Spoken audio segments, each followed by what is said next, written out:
Hello Adam, hope you are well. So I have set up your staff feedback dashboard. So the purpose of recording this video, I want to show you everything like how this is working. So first of all, you can see this is like main dashboard. This is dashboard in board view and this is in database view. And you can use one of them that you easy like. And second, here you can see staff dashboard feedback. So when you click here you can uh, check out every category like SM gifting, connection, order support, engineering, account, privacy, process and tools.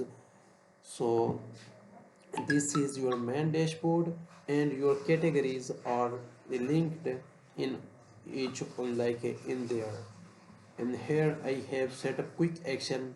If you want to open one of them, you just click the button, you can see. So like something, this is like testing feedback.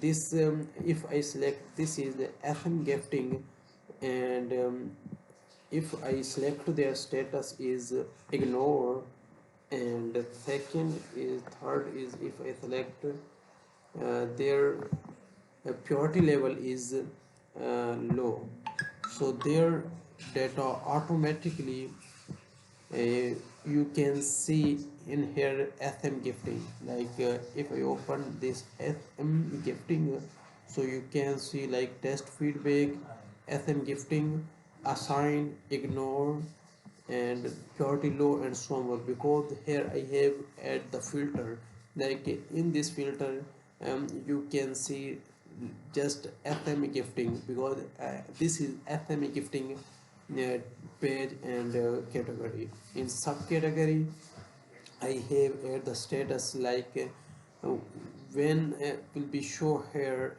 status like if ignore, review in progress and so more. Priority task like high, medium and low. So similarly this I have repeated in all pages like connection, support, engineering, account, process, tool and so more.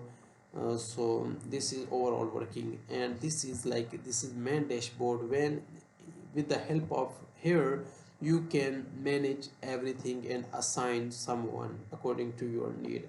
So review this setup and let me know if you need any changes, and if you need any further help feel free to share with me. Thank you.